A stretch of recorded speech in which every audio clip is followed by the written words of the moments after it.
Vamos lá, pessoal, vamos começar, 9h10. Bem-vindos, obrigado a todos pela presença. Essa é a primeira edição do nosso curso de TCC digital, exclusivo da Vigilantes do Sono. E eu quero reforçar que qualquer dúvida que vocês tiverem, só levantar a mão. Tem um campo aí para vocês levantarem a mão. E aí eu respondo. Tá? Vocês podem me interromper a qualquer momento. Se quiserem ligar o microfone também, fiquem à vontade, tá bom? Muito bem, vamos começar.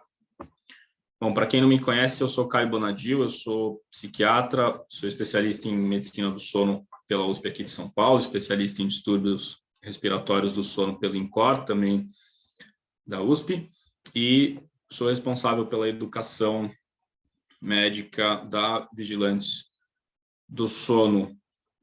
E o nosso curso ele vai ser dividido em 2 módulos. O módulo 1 vai ser ministrado agora de manhã, das 9 ao meio-dia, e ele é composto por 3 aulas, onde eu vou falar sobre diagnóstico da insônia, depois como funciona a TCCI digital, como e quando indicar a TCCI digital.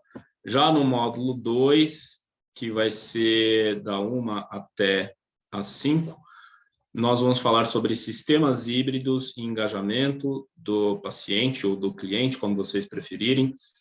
Na aula 5, como interpretar os dados da TCCI digital. Não teremos slides nessa aula 5, eu vou mostrar diretamente da minha plataforma, da Vigilantes do Sono, para ser mais dinâmico para vocês. Na aula 6, falaremos sobre terapia combinada, ou seja, quando o paciente faz a terapia comportamental e ele já está utilizando medicação. Na aula 6, a gente vai ter a participação da psicóloga do sono, Natália Brandolin. Ela foi a primeira assinante da Vigilantes do Sono e usa a plataforma já há um tempo. E na aula 7, eu e Natália vamos apresentar um caso clínico da nossa prática clínica. A previsão de término hoje é às 5, mas a gente está trabalhando com uma gordura de tempo, talvez a gente termine um pouco antes, mas fiquem à vontade para tirarem as suas dúvidas, volto a reforçar isso, tá bom? Muito bem, como é que a gente diagnostica a insônia? Peraí. Isso, vamos lá. Bom, segundo a classificação internacional dos transtornos de sono, a 13ª edição, que é a última, desculpa, a 3ª edição, que é a última, né, saiu em 2013, a insônia crônica é uma dificuldade para iniciar ou manter o sono ou despertar antes do habitual, que é o que a gente chama de despertar precoce. Esses aspectos, né, da insônia, em muitos pacientes, eles ocorrem juntos, ou eles vão se alternando ao longo do tempo. Tem gente que tem insônia inicial, insônia de manutenção e despertar precoce, mas, às vezes, esses sintomas vão se alternando ao longo do tempo. Tem fases da vida que o paciente tem mais insônia inicial, tem fases que o paciente tem mais insônia de manutenção e por aí vai. Mas, para fazer esse diagnóstico, a gente não pode focar somente nos fenômenos noturnos, a gente tem que entender as repercussões diurnas desta fragmentação do sono noturno. Então, o paciente ele tem que ter pelo menos mais um desses critérios aí que estão à direita da tela. Sonolência diurna, um prejuízo cognitivo, ou seja, um déficit de memória, de concentração, de atenção, alterações de humor, um humor mais hipotímico, um humor mais irritado, um humor mais ansioso, alteração de comportamento, então a pessoa pode ficar mais inquieta, mais hiperativa, mais agressiva, existe uma maior propensão a erros e ou acidentes, as preocupações com o sono, então normalmente vai chegando no final do dia, o paciente fica já naquele ciclo, né, de pensamentos indesejados, né? Será que eu vou dormir? O que vai acontecer essa noite? Se eu não tomar o meu remédio, eu tenho certeza que eu não vou dormir. E aí o sono ele se torna um momento desagradável, né? Que é exatamente o contrário que a gente tenta fazer quando vai tratar esses pacientes, e a própria fadiga. Então, esses sintomas, né, tanto os noturnos quanto os diurnos, para fazerem parte aí de uma insônia crônica, eles precisam estar presentes por pelo menos 3 vezes na semana, por pelo menos 3 meses. Então, essa é a definição que a classificação nos fornece. Uma coisa interessante que a gente precisa falar aqui é sobre a sonolência diurna. O paciente com insônia crônica não é muito comum eles serem sonolentos, eles são mais cansados e mais fadigados.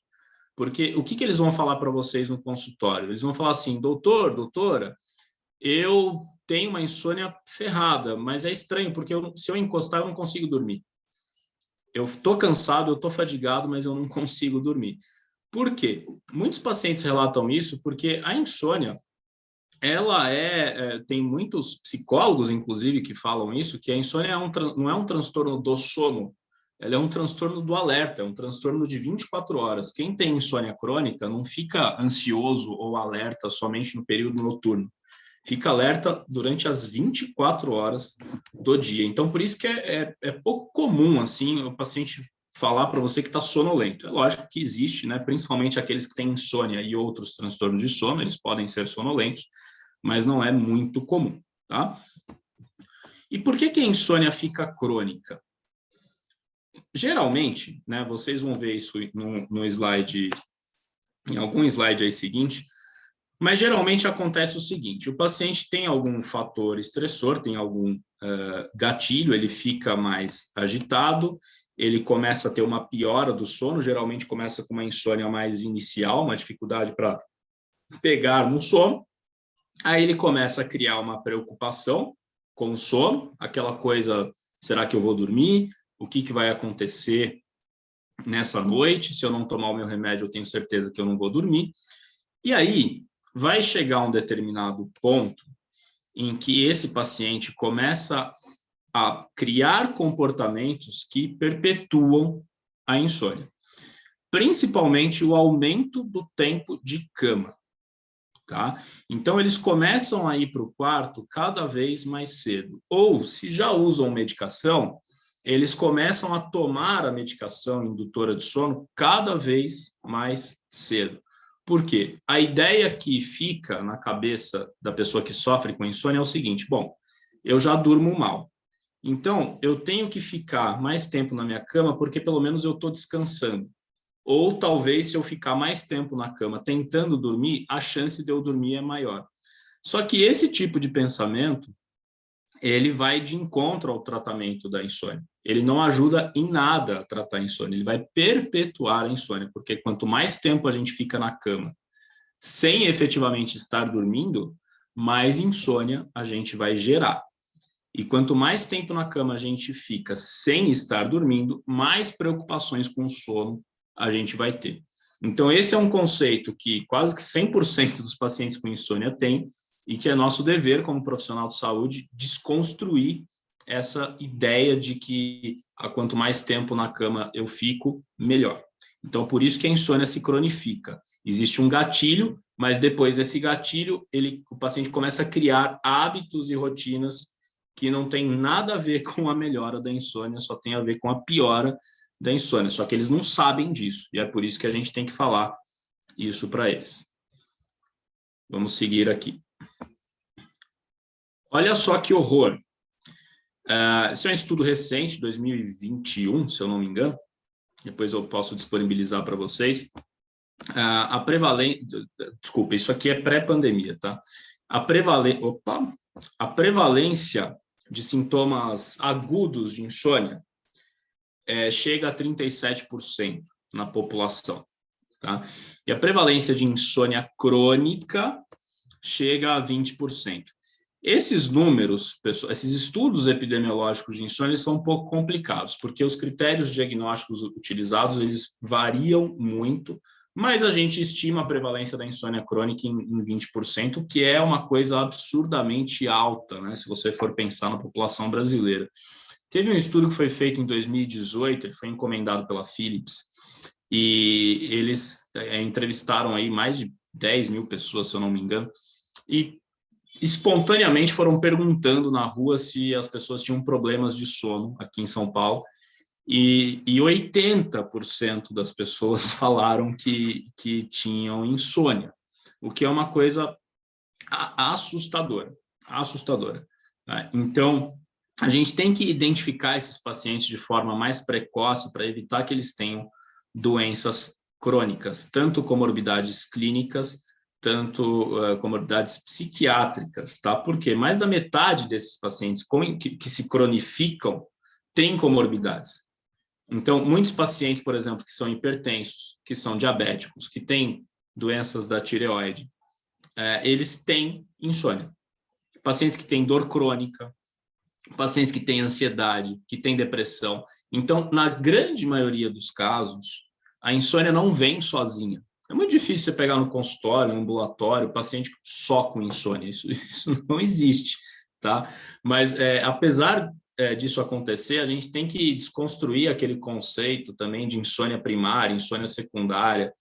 Esqueçam isso, não percam tempo aí e falar, mas a insônia foi causada pela depressão, a insônia foi causada pela ansiedade, então eu tenho que tratar a ansiedade, a depressão para resolver a insônia. Não, pelo amor de Deus, esse pensamento não pode existir mais na cabeça de vocês, porque a gente sabe que a insônia, ela é uma doença com uma história natural própria, com sintomas típicos e com consequências específicas. Então, se o paciente tem insônia e depressão, se ele tem insônia e ansiedade, se ele tem insônia e diabetes, se ele tem insônia e câncer, se ele tem insônia e qualquer coisa, ele precisa ser tratado dessas duas coisas, simultaneamente. Então, a gente não pode tratar a insônia como uma consequência de algo, e aí esperar que ela se resolva sozinha só porque eu estou tratando a condição de base. Tá? A insônia é uma doença crônica que precisa de um olhar muito específico. Tá? Muito bem. Esse gráfico aqui, ele foi adaptado do Sleep Medicine, né, o livro do Krieger, aí, que é a nossa bíblia da medicina do sono. Então, é o seguinte, existem 4 fatores que estão relacionados com a gênese da insônia. Tá? Então, existe uma predisposição genética. Tá? Existem genes que conferem para o paciente ali uma maior resistência ao sono. Tá? Inclusive, estudo recente, de 2021, do professor Mário Pedrazzoli, aqui da USP, que ele identificou conjuntos de genes que oferecem uma maior resistência ao sono. Existem pessoas que geneticamente são mais resistentes ao comportamento, ao fenômeno do sono. Tá? Isso, por enquanto, a gente não pode alterar. A gente não tem como alterar, não tem como entrar lá no DNA e tirar isso da gente. Então, é um fator imutável, é um fator que não é passível aí de modificação. Existem gatilhos. Então, por exemplo, a pandemia. Quantas pessoas vocês devem ter atendido e estão atendendo que começaram a ter insônia por conta da pandemia? Então, a pandemia foi um gatilho. Gatilho é algo imprevisível, é algo que a gente não espera, a gente não tem ideia quando que vai acontecer. Além da pandemia, desemprego, problemas financeiros, problemas de relacionamento, problemas familiares, traumas no geral. Né? Então, um assalto ou uma briga, presenciar algo muito marcante que envolva aí ameaça à vida ou ameaça de pessoas queridas que estão em volta de você. Enfim, gatilhos são imprevisíveis e eles podem causar sintomas agudos de insônia. Então, a gente tem predisposição, a gente tem gatilho, mas chega um determinado momento em que a insônia se torna crônica, como vocês viram no slide anterior. Aí é quando o paciente começa a desenvolver comportamentos que não têm absolutamente nada a ver com o tratamento da insônia. Então, quais são os fatores perpetuadores? Um aumento de alertas noturnos, né? Ficar muito tempo no quarto sem dormir, aumento de exposição à luz artificial no período noturno, levar para o quarto problemas para resolver, problemas de trabalho, problemas financeiros, enfim, esses hábitos noturnos que aumentam esse estado de hiperalerta. Horários irregulares de refeições pesadas no período noturno, aumento de consumo de cafeína, né? A gente tem que lembrar que cafeína não está presente só no café, né? Está presente em outras bebidas. E aí ele começa a cronificar. E existe uma última etapa, né, dessa cronificação da insônia, que é quando o paciente cria um sistema de crenças, um sistema de falsas crenças em relação ao próprio sono.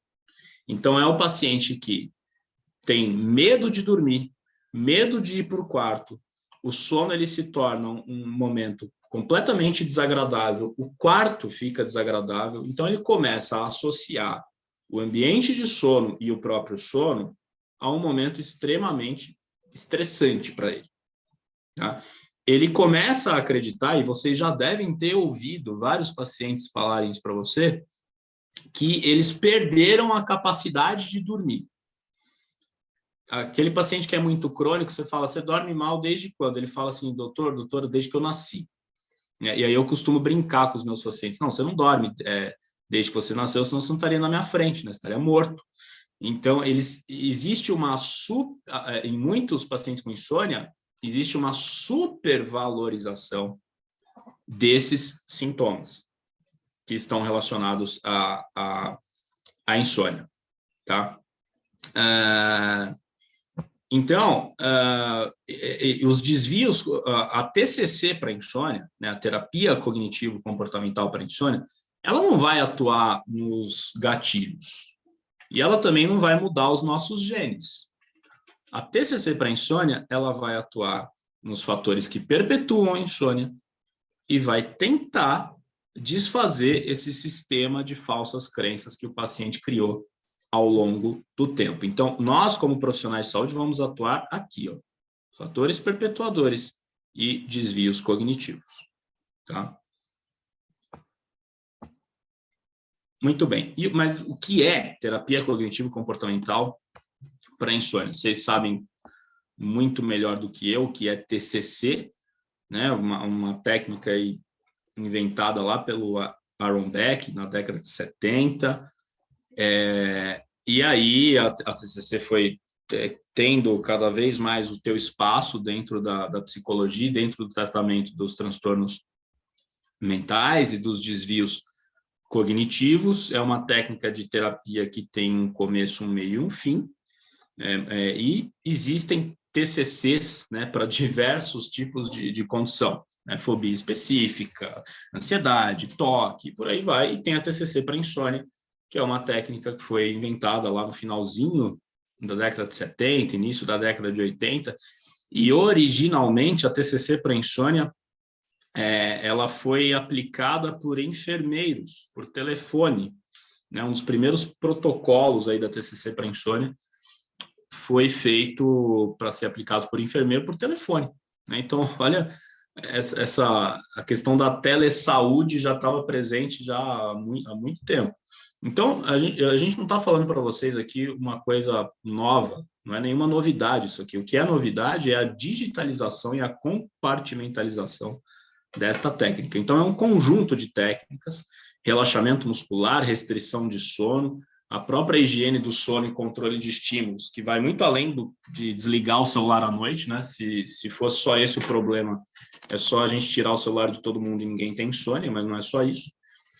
Intenção paradoxal, identificar e confrontar pensamentos disfuncionais, que é o fundamento básico da própria terapia cognitiva para insônia. Eu vou explicar isso com mais detalhe nas aulas seguintes e nos slides seguintes. Então, a ideia principal é que, ao final do protocolo, o paciente tenha novamente a experiência subjetiva do sono, que é uma coisa que a Laura Castro, a nossa psicóloga, fala muito. O paciente com insônia crônica, ele perdeu essa experiência subjetiva do sono. Ele não sabe o que é sentir sono mais. Então, a ideia da TCC para insônia é que ele volte a ter essa experiência, ele volte a ter a confiança nessa geração do sono, né, que acontece através do nosso sistema nervoso central. O sono é um processo ativo gerado pelo sistema nervoso central, não é um processo passivo, tá? Então, o paciente ele tem que entender novamente que ele é capaz de gerar o próprio sono, e é isso que a TCC faz ao final do tratamento.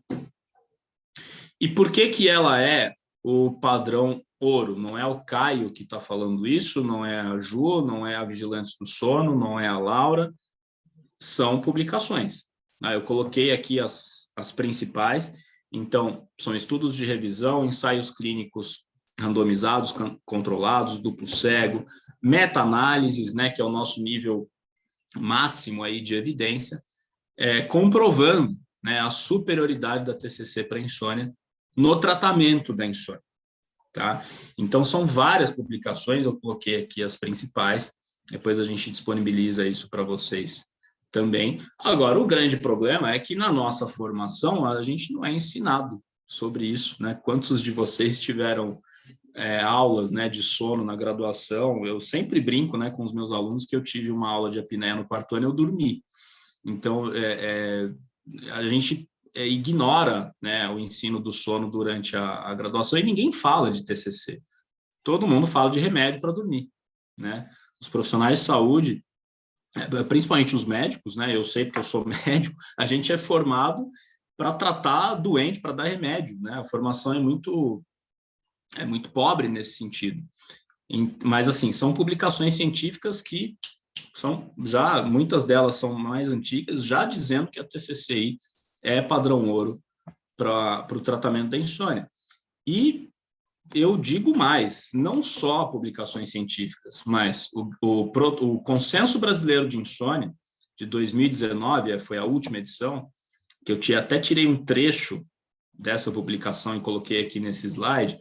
O consenso americano e o consenso europeu, então esses são 3 principais consensos, né, de insônia que a gente tem no mundo, todos eles falam que a TCCI é o padrão ouro de tratamento, é o que vai curar a insônia crônica e vai ensinar os pacientes a não terem mais episódios de insônia. Então, existe esse aspecto de prevenção também, que é muito importante. Tá?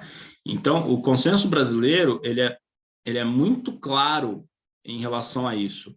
Quando que a gente dá remédio? Ele inverte aqui o raciocínio. Quando que a gente tem que dar remédio? Quando não tem acesso a TCC para insônia, quando o paciente não adere, quando existe uma falha terapêutica. E tem um outro item que não saiu aqui, acho que eu esqueci, quando o paciente tem um tempo total de sono menor do que 6 horas. Tá? Caio, por que 6 horas? Porque a gente sabe, por diversos estudos aí, que um adulto que tem um tempo total de sono menor do que 6 horas de forma crônica, né, se isso fica acontecendo de forma crônica, ele tem um maior risco cardiovascular. Ou seja, a chance dele ter um infarto, um derrame, de desenvolver um diabetes, no longo prazo é muito maior, então a gente tem que proteger esses pacientes, ele precisa de medicação. Caio, mas na prática não é assim que funciona, porque todos os pacientes que chegam no meu consultório já estão utilizando remédios. Sim, é isso que acontece, só que a gente tem que explicar isso para o paciente. Tá? Então, a grande maioria dos pacientes, eles vão acompanhar com a gente em terapia combinada. Eles já vêm utilizando medicação, e aí você complementa este tratamento com o padrão ouro, que é uma coisa que eu vou falar com mais detalhe no módulo 2. Tá? Mas os consensos são muito claros. O padrão ouro é a TCC para insônia, e, em tese, o paciente tem que começar a tratar com a técnica comportamental. Alguém levantou a mão aqui. Foi a Tatiane levantou a mão e tem mais alguém. Acho que foi só a Tatiane. Por favor, pode perguntar, Tatiane. Quer ligar o seu microfone? Bom dia, tudo bem? Bom dia, tudo bem, e você? Tudo jóia. É comum a pessoa não aceitar que ela tem insônia? Isso é comum? É comum. É comum. Foi até bom você perguntar isso. São casos mais complexos, tá, Tatiane? Pacientes que têm uma má percepção de sono, né? Eles falam que eles não dormem absolutamente nada, e quando você faz, por exemplo, uma actigrafia, ou até mesmo pede para preencher um diário de sono, ou até mesmo faz uma pós-sonografia, você vê que aquele sintoma que ela está relatando não é tão grave assim. E aí você confronta, né, um dado objetivo com o relato subjetivo do paciente. Os pacientes podem reagir de diferentes formas. Né? Eles podem ficar irritados, eles podem ficar bravos. Tem muitos pacientes que já falaram para mim que o aparelho estava mentindo, que estava errado, que eu estava falseando o resultado. Mas sim, é comum pacientes não aceitarem, aí é todo um trabalho, né, de psicoeducação que você tem que fazer ao longo do tempo para ele entender o processo da insônia.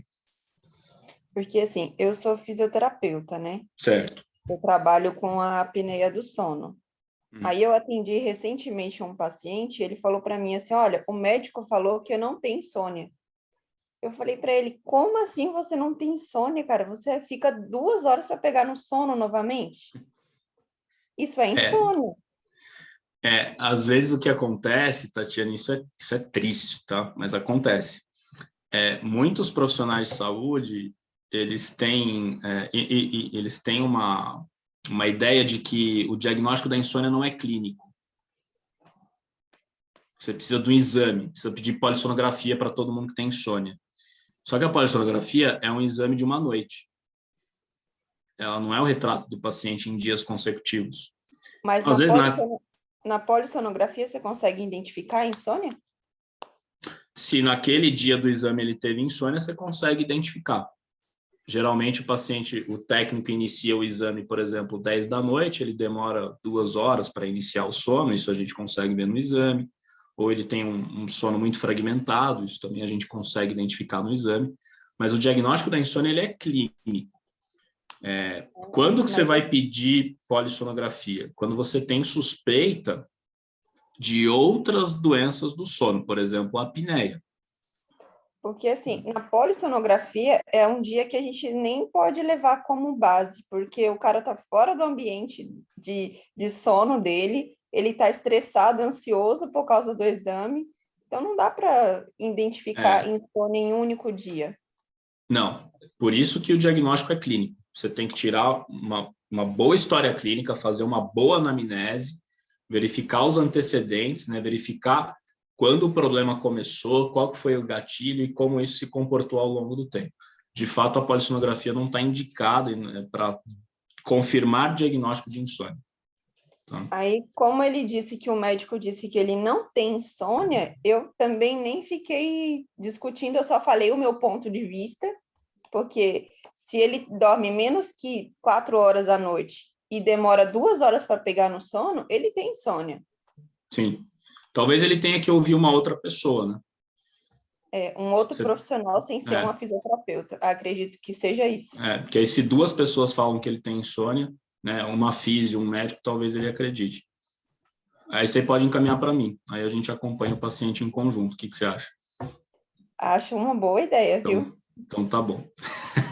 Resolvido o problema. Obrigada. Quem mais, gente? Alguém tem mais dúvida? O que eu tenho que fazer aqui, Ju, que você falou? Passar o pessoal para eles terem acesso à câmera também, para você conseguir ver todo mundo. Ah, tá. Já está todo mundo autorizado aqui.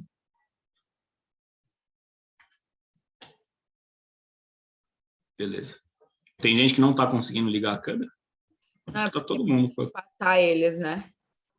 Hã? Eles para outra lista, eles estão sem colocar. Ah, tá. Peraí. Entendeu? Ok. Entendi. Ah, sim, tem um monte de gente aqui que chegou. Isso, só tem Legal. para você liberar. Ok, estou liberando todo mundo. Suelen, o Caio já vai liberar seu convite agora. Muito bem. Ok. É o Rashi que está aqui? É o nosso Rashi? Diga, Sabrina, pode perguntar. Olha só, deixa eu abrir aqui meu print. Eu não entendi se essas falsas crenças são desvios cognitivos. São. São? Sim. Ah, tá. Então tá. Os desvios cognitivos são as falsas crenças. Tá ok. Isso. Tá, a falsa crença é um tipo, né, de desvio cognitivo. Ah, tá bom. Tá. Tá, obrigada. Não. Amanda não recebeu o seu convite. Vou mandar de novo. Ó, falta a Amanda. Mandei agora. Fátima. Graziela. Vânia e o Rashi.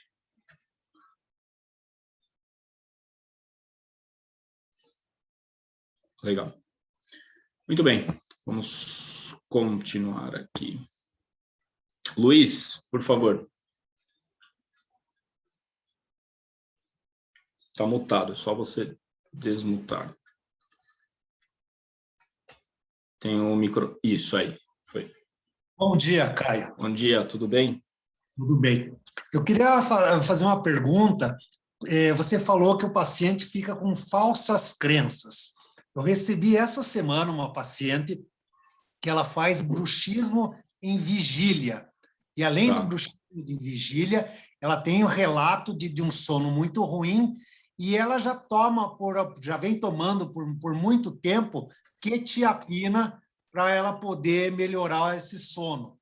E eu tenho já no meu Instagram, já tenho lá o link para o Vigilantes, tentei convencer ela, olha, mas você não gostaria de tentar fazer a terapia cognitivo-comportamental, porque pelo que eu li aqui, o Vigilantes, né, na explicação do Vigilantes, aqui no Brasil a gente anda na contramão, né? Normalmente é primeiro a medicação para o sono, depois, se não der resultado, é a terapia cognitivo-comportamental presencial e, finalmente, a terapia online. Sendo que nos Estados Unidos, na Europa, geralmente é o contrário. Primeiro faz online, depois presencial e, nos casos refratários, daí utiliza a medicação. Mas o paciente, não, mas eu não vou conseguir dormir. Como que a gente vai convencer esse paciente que existe uma outra alternativa, né? E eu até tentei, assim, de uma forma, porque você tem que chegar numa linguagem que seja acessível ao seu paciente. Eu disse, olha, é a mesma coisa que você fraturou a sua perna o osso já fez o calo ósseo, já cicatrizou, mas você quer continuar andando de muleta, ou seja, você teve uma tá, e você quer continuar andando de muleta. De que forma a gente pode abordar o nosso paciente e tentar convencer ele a fazer a TCCI? Legal, Luiz. A sua pergunta ela é tão importante, mas tão importante que a gente vai ter uma aula hoje só sobre isso. Então, eu não queria adiantar o conteúdo dessa aula, e a gente vai falar sobre engajamento, sobre como explicar a técnica na aula específica lá no módulo 2, à tarde. Tá? Aí eu não vou adiantar aqui, porque não quero dar o spoiler, mas a gente vai falar sobre isso nessa aula, vai ser só para isso. Tá? Mas eu queria reforçar uma questão que você falou sobre o caminho inverso que a gente faz. E você tem razão. Aqui no Brasil, a gente começa o contrário. Por quê? Esses pacientes de insônia, vocês acham que eles estão aonde? Quando eles começam o tratamento? No meu consultório, que eu sou especialista em sono? Não. Eles não estão no meu consultório. Eles estão no consultório do cardio, do endócrino, sei lá, do gineco, do onco. Assim, eles não veem em primeiro. A primeira opção não é o Caio, não é o Jorge Pinheiro, não é o Dr. Geraldo, não é a Rosa, não. Eles estão lá na ponta do cuidado. Eles vão fazer a consulta de rotina e, eventualmente, eles vão falar, olha, eu tenho insônia. E, normalmente, o que se faz é dar o remédio. Né? Por que a quetiapina é tão prescrita? Porque, em tese, ela não causa dependência química, é um antipsicótico atípico que, em dose baixa, tem efeito antistamínico. Eu vou explicar isso para vocês com mais detalhe na aula de medicação. E aí fica dando quetiapina para todo mundo. Só que aí o paciente começa a ter tremor, começa a ganhar peso, começa a ter problema de colesterol, fica com uma sensação de ressaca no período diurno. É por desconhecimento mesmo que a gente faz o caminho inverso. Agora, na Europa, né, Estados Unidos ainda tem uma cultura de medicalização muito forte, tá?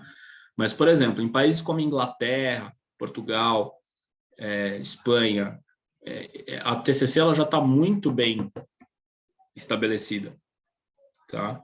em alguns locais dos Estados Unidos também. Né? Em 2017, eu tive a oportunidade de estagiar lá na Universidade de Michigan, no Departamento de Medicina do Sono, né, da Universidade de Michigan, e olha só, os pacientes com insônia, eles iam direto para o ambulatório da psicologia. Eles nem passavam pelos médicos.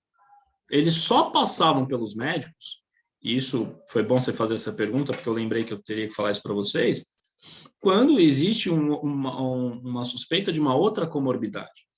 Então, por exemplo, até aproveitando a colocação da Tatiane, quando é que a gente vai pedir polissonografia? Quando é que a gente vai pedir a ajuda médica nesse processo de diagnóstico?